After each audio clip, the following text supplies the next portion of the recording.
నమస్తే, welcome to hit TV. ఈ రోజు మనతో పాటు ఉన్నారు ప్రముఖ ఆధ్యాత్మికవేత్త ప్రొఫెసర్ డాక్టర్ ముల్లపూడి సత్యనారాయణ గారు మనతో పాటు ఉన్నారు. వారితో మాట్లాడి అనేక విషయాలు తెలుసుకునే ప్రయత్నం చేద్దాం. నమస్తే గురు. నమస్కారం మా చాందిని. బాగున్నారా గురు? బాగున్నానమ్మా. గురుగారు, 2026 న్యూ ఇయర్ వస్తుంది. మరి ఈ ఇయర్ లో ఎవరెవరికి ఎలా ఉండబోతుంది అంటారు? ఏ ఏ రాశుల వారికి ఎలా ఉండబోతుంది అంటారు? ముందుగా మనం ఈ 2026కి మన ప్రేక్షకులకి, మన ఫాలోవర్స్కి అందరికీ కూడా మనము నూతన సంవత్సర శుభాకాంక్షలు చెప్దాం.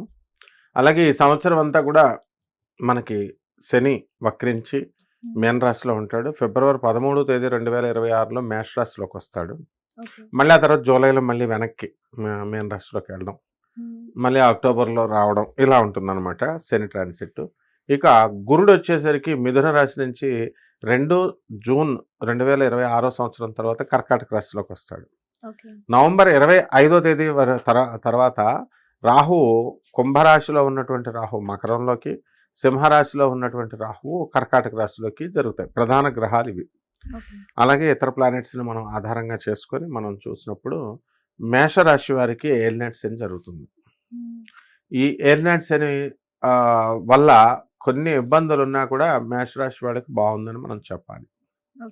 అలాగే వృషభ రాశి వారికి ఫిబ్రవరి తర్వాత ఏలినాటి శని తగులుతుంది, కానీ ఫిబ్రవరి వారికి కూడా ఖర్చులు అధికంగా ఉన్నప్పటికీ కూడా వీళ్ళ రాశి కూడా బాగుంది అని చెప్పాలి.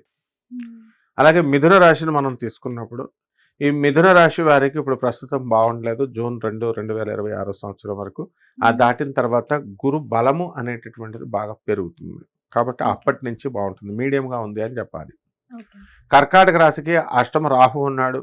ఆ తర్వాత ఆయన సప్తమంలోకి నవంబర్ 25 దాటిన తర్వాత వస్తాడు, కాబట్టి కర్కాటక రాశి వారి గురువు జన్మంలో ఉన్నాడు, కాబట్టి పెద్దగా బాగాలేదు అని చెప్పాలి. అలాగే సింహరాశి దగ్గరికి వచ్చేసరికి సప్తమంలో ఉన్నటువంటి రాహువు షష్ఠ స్థితిగతులు అవుతాడు నవంబర్ 25 దాటిన తర్వాత. అండ్ అష్టమ స్థానంలో ఉన్నటువంటి రవి మళ్ళీ ఈ యొక్క శని భాగ్యంలోకి ఫిబ్రవరి 13 తర్వాత వస్తాడు, కాబట్టి 2026 సంవత్సరంలో సింహరాశి బాగుందని చెప్పాలి. ఇక కన్యా రాశి వారికి ఎక్స్ట్రాడినరీగా ఉంది. తులారాశి వారి దగ్గరికి వచ్చేసరికి గురువు భాగ్య నుంచి కేంద్ర స్థానంలోకి వచ్చి రాజ్యస్థానంలోకి వచ్చినటువంటి ఈ యొక్క గురుడు మంచి ఫలితాలను ఇస్తాడు. ఇక వృశ్చిక రాశి వారి దగ్గరికి వచ్చేసరికి అర్ధాష్టమ రాహు బాగుపడతాడు నవంబర్ 25, 2026 సంవత్సరం తర్వాత. శని మాత్రం అలాగే ఉంటాడు, కాబట్టి బాగాలేదని చెప్పాలి. అష్టమ గురుడు ఉంటాడు. 2 జూన్ 2026 సంవత్సరం తర్వాత భాగ్యంలోకి వస్తాడు. ఇకపోతే మనకి ఈ యొక్క ధనుస్సు రాశి ఇప్పుడు ప్రజెంట్ బాగాలేదు. సప్తమ స్థితిగతుడైనటువంటి గురుగ్రహం ఇంకా బలం పొందాలి, యావరేజ్గా ఉంది అని మనం చెప్పాలి.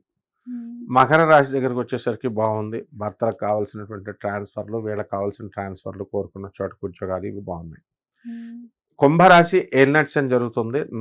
జూన్ 2, 2025 సంవత్సరం దాకా బాగుంటుంది.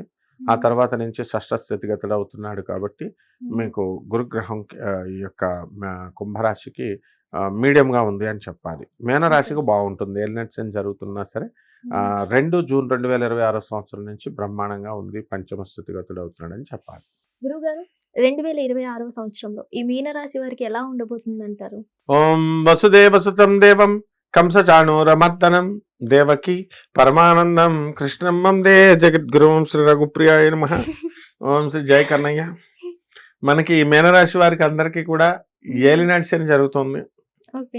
ఏలినాటి శని జరుగుతున్నప్పుడు మనకి ఏమవుతుందమ్మా, మొత్తం అపనిందలు, ఆదాయాలు బ్రహ్మాండంగా ఉంటాయి, నో ప్రాబ్లం. ఉద్యోగాలు పోతాయేమో అని భయపడుతూ ఉన్నారు, కానీ ఆ భయం ఏం లేదు. ఇప్పుడు ఉద్యోగాలు సక్సెస్ఫుల్గా మీనరాశి వాళ్ళకి ఉన్నాయి. అండ్ ఆదాయాలు వచ్చినప్పుడు ఖర్చులు కూడా ఉండాలి కదా. ఫ్రెండ్స్, బంధువులు, పార్టీలు, దావతులు పాపం బాగానే చూసుకుంటారు. మీనరాశి వాళ్ళకి ఆదరణ ఎక్కువ. బంధువులను అందరినీ కూడా మంచిగా చూసుకుంటారు, మంచిగా ఎవ్రీథింగ్ గుడ్. అండ్ పిల్లల విషయంలో చాలా సంతోషపడతా ఉంటారు. అండ్ తల్లిదండ్రుల సపోర్ట్ అనేటటువంటిది ఎప్పటికీ వీళ్ళకు ఉంటుంది. ఈ 2026 సంవత్సరంలో ఇంకా ఎక్కువగా ఉంటుంది. మీన రాశి వారికి జూన్ 2, 2026 సంవత్సరం దాటిన తర్వాత వీళ్ళకి చక్కగా గురుడు 5వ ఇంట్లోకి వస్తున్నాడు, కాబట్టి సంతానం ఖచ్చితంగా కలుగుద్ది. ఏ మీన రాశి వాళ్ళకన్నా సంతానం కలగకపోతే మనకు కామెంట్ పెట్టమను, వీళ్ళకి కలుగుద్ది మ్యాక్సిమం. అలాగే వీళ్ళకి ఫారెన్ వెళ్ళాలి అనుకునేటటువంటి వాళ్ళు ఉన్నారు. ఆ ఫారెన్ లో కూడా వీళ్ళు సక్సెస్ఫుల్గా వీళ్ళు వెళ్ళడం అనేటటువంటిది జరుగుతుంది. అండ్ అండ్ చాలా సంవత్సరాల నుంచి మేము ట్రై చేస్తున్నామండి, ఆగిపోతున్నాయండి అని అనుకునేటటువంటి వాళ్ళకు కూడా వీళ్ళు సక్సెస్ఫుల్గా వీళ్ళు వెళ్ళడం అనేటటువంటిది జరుగుతాయి. గురువుగారు, మీరు మీనరాశి వారు చాలా ఆదరణ చేస్తారు అన్నారు కదా. యాక్చువల్లీ మీనరాశి వారు సెల్ఫిష్ ఫెలోస్ అంటూ ఉంటారు కదా, నిజమేనా? సెల్ఫిష్ ఫెలోస్ అనేటటువంటివి ఎలాగంటే ఎగ్జాక్ట్లీ నువ్వు బాగా చెప్పావు, వండర్ఫుల్గా చెప్పావు నువ్వు. అయితే సెల్ఫిష్ అని వాళ్ళు తల్లిదండ్రులు సరిగ్గా చూడట్లేదు అనుకో, తల్లిదండ్రులకు తెలుస్తుంది అది సెల్ఫిష్ అని. ఓకే, అంటే మేన్ రాశి వాళ్ళని అబ్జర్వ్ చేస్తే ఎలా ఉంటుందంటే వాళ్ళ వాళ్ళ స్వార్థం వాళ్ళు చూసుకుంటారు అని చాలా కరెక్టే, చాలా మంది అంటారు. అంటే అక్కడ తల్లిదండ్రుల్ని ఇది చూడరు, లేకపోతే భార్యని సరిగ్గా చూడకుండా, అంటే ఫస్ట్ ప్రిఫరెన్స్ తమకు తామే. కానీ మేన్ రాశి వాళ్ళకు ఉన్న గొప్ప లక్షణం ఏంటంటే ఎస్ మేము సెల్ఫిష్ అని చెప్తారు వాళ్ళు, మా హ్యాపీనెస్ తర్వాతే అని అంటారు. కానీ వీళ్ళకంటే సెల్ఫిష్ ఉన్నారు మిథున్ రాశి. వాళ్ళైతే ఎస్డే అనమాట మిథున్ రాశి వాళ్ళు. ఎలా అంటే వాళ్ళ పని అయిపోయిన తర్వాత Dubai use and throw. Main రాశి వాళ్ళు అలా చేయరు పాపం. అట్లీస్ట్ పార్టీ అని ఇస్తున్నారు కదా, మనకి తిన్న పెడుతున్నారు. అయితే మిథున్ రాశి వాళ్ళు రూపాయి కూడా పెట్టరు మనకి, రూపాయి పెట్టరు. మంచి స్వీట్ గా గురుగారు మా అత్తగారు ఎప్పుడు చచ్చిపోద్దండి ఏంటమ్మా అని ఎలా అడుగుతున్నావు అని, తప్పమ్మా అని అనుకో, ఏ పంతులు నువ్వు చెప్పకపోతే పా, వేరే పంతులు ఉన్నాడు నాకు చెప్పడానికి యూట్యూబ్ నిండా బోల్డ్ మంది ఉన్నారంటారు. అంతేగాని గురువు గారు చదువుకున్నాడు ఒక ప్రొఫెసర్ ఇవన్నీ ఏం వాల్యూలు ఉండవు. మేన్ రాశి వాళ్ళు అలా చేయరు పాపం. మేన్ రాశి వాళ్ళు ఏంటంటే వేరే వాళ్ళు చెప్పిన జ్యోతిష్కులు ఎవరైనా చెప్పారనుకో, వాళ్ళని బట్టి వాళ్ళు చెప్పారు కదా అని గుడ్డిగా బ్లైండ్ గా ఎదుర్కొండగా మనం చదువుకున్న వాళ్ళని కనబడుతున్నా వాళ్ళ మాటలు నమ్మేసి బెట్టింగ్లు ఇవి అవి పందాలు అన్నీ కాసేసి నష్టపోతారు. నష్టపోయిన తర్వాత రియలైజేషన్ తెలుస్తుంది కదా, ఎస్ తర్వాత తెలుసుకుంటారు. మేన్ రాశిలో ఒక క్వాలిటీ ఉంది, తర్వాత అయినా వాళ్ళ వాల్యూ వాళ్ళు తెలుసుకుంటారు. అయితే ఈ యొక్క మిగతా వాళ్ళ వాల్యూ తెలుసుకుంటారు, గురువుల వాల్యూ, తల్లిదండ్రుల విలువ తెలుసుకుంటారు. అయితే ఏలినట్ శనిలో దెబ్బలు తిన్న తర్వాత వాళ్ళకి అర్థమవుతుంది కదా, అపనిందలు ఎక్కువ రావడానికి అవకాశాలు ఉంటాయి. కాబట్టి అన్నెసరీ మ్యాటర్స్ లోకి వీళ్ళు వెళ్ళకూడదు మేన్ రాశి వాళ్ళు. ఇప్పుడు చేస్తున్న ఉద్యోగాలు రిజైన్ చేయకూడదు అసలు, చేస్తే మళ్ళీ జాబ్ రావడం కొంచెం కష్టం అవుతుంది, ఏలినట్ శని కదా. అలాగే తప్పకుండా వేరే చోటకి వీళ్ళు ఫారిన్ ట్రయల్స్ వెళ్ళేటటువంటి వాళ్ళు వీళ్ళంతా కూడా ఉంటారు. వాళ్ళు చాలా కాలం నుంచి అవ్వట్లేదనే అసంతృప్తి ఉండిపోయింది, అండ్ అది ఫుల్ఫిల్ అవుతుంది ఈ సంవత్సరం. అలాగే ఫారెన్ లో ఉండి ఉద్యోగాలు చేస్తున్నటువంటి వాళ్ళు ఉంటారు కదా, వాళ్ళకి పాపం రెసెషన్ పీరియడ్, ఈ యొక్క లే ఆఫ్ల వల్ల ఉద్యోగాలు పోతాయి కదా, అలాంటి వాళ్ళకి ఉద్యోగాలు రావడం కొంచెం లేటుగా అవుతుంది. సో ఈ ఇల్లులు కొనడానికి కూడా స్థలాలు అవకాశాలు మొట్టమొదటి భార్యాభర్తల పీడ కొంతమందికి ఉంటుంది. అండ్ ఎవరైతే మీనరాశిలో భార్యాభర్తల మధ్య ఫైటింగ్స్ ఇవి చేసుకోకుండా వాళ్ళు అత్యంత ధనవంతులు, అత్యంత గొప్పవాళ్ళుగా మనం చెప్పాలి, కెరీర్లో కాదు. ఎందువల్లంటే ఇప్పుడు మీనరాశి వాళ్ళు చాలా మంది పాపం లక్షల కోట్లు గడించే వాళ్ళు ఉన్నారు, కానీ ఇంట్లో భార్య విడిపోయిన వాళ్ళు ఉన్నారు, వెళ్ళిపోయిన వాళ్ళు ఉన్నారు, ఇలా రకాలు ఉన్నారు. సో భార్య అసంతృప్తి అనేటటువంటిది ఎక్కువగా ఉంటుంది. దానికంటే పోల్చుకుని వీళ్ళు అట్లీస్ట్ తెలుగు తక్కువ వాళ్ళైనా భార్యతో కలిసి ఉండడం గొప్ప కదా. అంటే ఇదంతా ఏలినట్ శని ప్రభావం అనమాట. కాబట్టి కొన్ని పరిహారాలు చేసుకుంటే సరిపోతుంది. ఎలాంటి పరిహారాలు చేస్తే బాగుంటుంది అంటారు గురుగారు? ఏలినట్ శని కాబట్టి శని జపం చేసుకోవాలి, శని స్తోత్రాలు చదవాలా, శనికి కిలోంపావు నల్ల నువ్వుల్ని నల్లని వస్త్రాన్ని ఇచ్చి పేద బ్రాహ్మణులకి శనివారం నాడు ఉదయం 8 గంటలకు దానం చేసుకోవాలా. అలాగే దశమహావిద్యల్లో ఒకటైనటువంటి మహాకాళి అమ్మవారి యొక్క మంత్రాన్ని, జపాన్ని, అనుష్ఠానాన్ని చేసుకుంటే సరిపోతుంది. అలాగే రావి చెట్టును వదలకూడదు, రావి చెట్టును 108 సార్లు కౌగిలించుకోవాలి.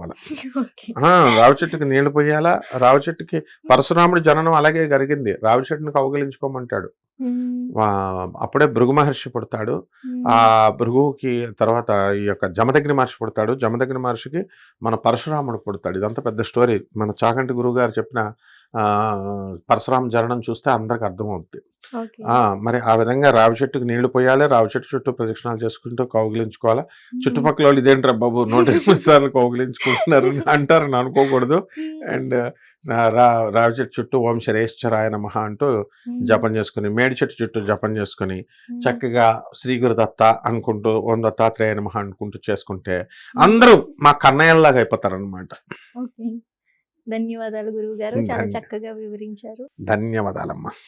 హిట్ టీవీ యాప్ ఇందులో short news, live news, entertainment shows, movies, digital magazines తో పాటు మీ జిల్లా వార్తలను కూడా ఫ్రీగా చూడొచ్చు. ఇంకెందుకు ఆలస్యం, వెంటనే హిట్ టీవీ యాప్ ని డౌన్లోడ్ చేసుకుని ఫ్రీగా ఎంటర్టైన్మెంట్ పొందండి. Hit TV app. Hit TV app. Please download hit TV app. Hit TV యాప్ని ఫ్రీగా డౌన్లోడ్ చేసుకొని ఎంజాయ్ చేయండి. మీకు నచ్చిన ఎంటర్టైన్మెంట్ కోసం హిట్ టీవీ యాప్ ని ఫ్రీగా డౌన్లోడ్ చేసుకుని ఎంజాయ్ చేయండి. హిట్ టీవీ యాప్ ని డౌన్లోడ్ చేసుకుని ఆస్వాదించండి, ఆశీర్వదించండి. ఇంతమంది సెలబ్రిటీలు హిట్ టీవీ యాప్ ని డౌన్లోడ్ చేసుకోండి అని చెప్తున్నారంటే ఎంత మంచి యాప్ ఆలోచించండి. అమెరికా అమెరికా అమెరికా అమెరికాలో చదవాలనుకునే వాళ్ళకి విశ్వసనీయమైన పేరు మన శౌర్య consultancy. UK Law 1 Year Masters. UK Law 1 Year Masters. 2 years work permit up to 5 years visa. Contact Saurya Consultancy. Contact 89851 89851.